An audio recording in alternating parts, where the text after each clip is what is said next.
Judges chapter 19. And it came to pass in those days, when there was no king in Israel, that there was a certain Levite sojourning on the side of Mount Ephraim, who took to him a concubine out of Bethlehem, Judah. And his concubine played the whore against him, and went away from him unto her father's house to Bethlehem, Judah, and was there 4 whole months. And her husband arose, and went after her, to speak friendly unto her, and to bring her again, having his servant with him, and a couple of asses. And she brought him into her father's house. And when the father of the damsel saw him, he rejoiced to meet him. And his father-in-law, the damsel's father, retained him, and he abode with him 3 days. So they did eat and drink and lodge there. And it came to pass on the 4th day, when they arose again in the morning, early in the morning, that he rose up to depart. And the damsel's father said unto his son-in-law, Comfort thine heart with a morsel of bread, and afterward go your way. And they sat down and did eat and drink both of them together. For the damsel's father had said unto the man, Be content, I pray thee, and tarry all night, and let thine heart be merry. And when the man rose up to depart, his father-in-law urged him. Therefore he lodged there again. And he arose early in the morning on the 5th day to depart. And the damsel's father said, Comfort thine heart, I pray thee. And they tarried until afternoon, and they did eat both of them. And when the man rose up to depart, he and his concubine and his servant, his father-in-law, the damsel's father, said unto him, Behold, now the day draweth toward evening. I pray you tarry all night. Behold, the day groweth to an end. Lodge here, that thine heart may be merry. And tomorrow get you early on your way, that thou mayest go home.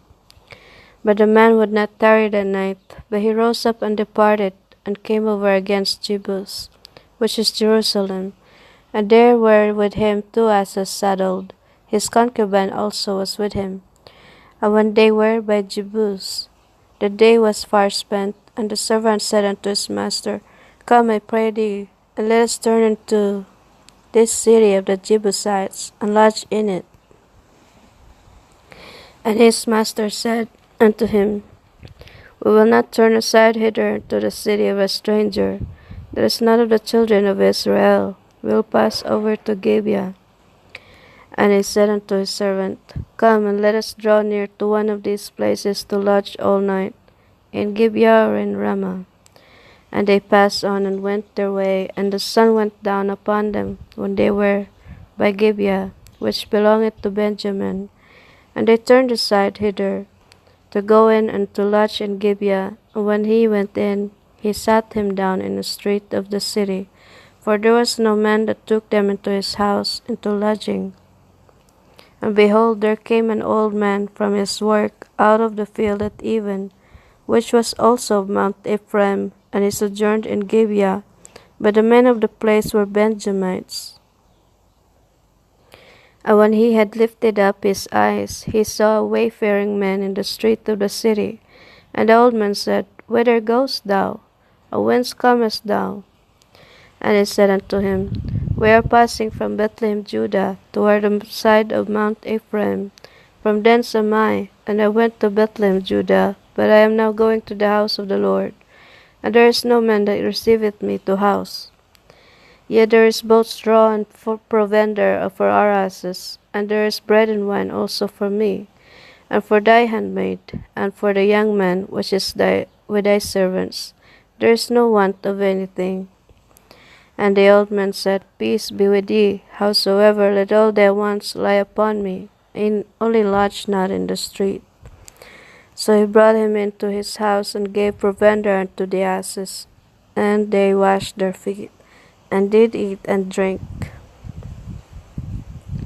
Now as they were making their hearts merry, behold, the men of the city, certain sons of Belial, beset the house round about, and beat at the door, and spoke to the master of the house, the old man, saying, Break forth the man that came into thine house, that we may know him.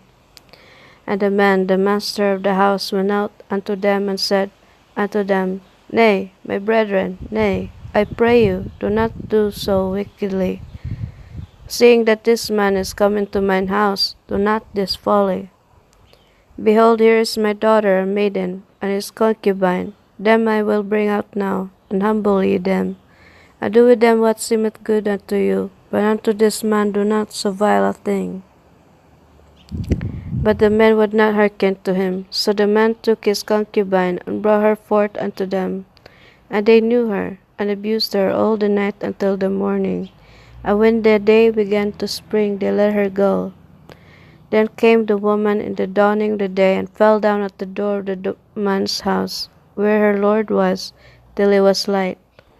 And her lord rose up in the morning, and opened the doors of the house, and went out to go his way. And behold, the woman his concubine was fallen down at the door of the house, and her hands were upon the threshold. And he said unto her, Up, and let us be going. But none answered. Then the man took her up upon an ass, and the man rose up, and gat him unto his place. And when he was come into his house, he took a knife, and laid hold on his concubine, and divided her, together with her bones, into 12 pieces, and sent her into all the coasts of Israel. And it was so that all that saw it said, There was no such deed done nor seen from the day that the children of Israel came up out of the land of Egypt unto this day. Consider of it, take advice, and speak your minds.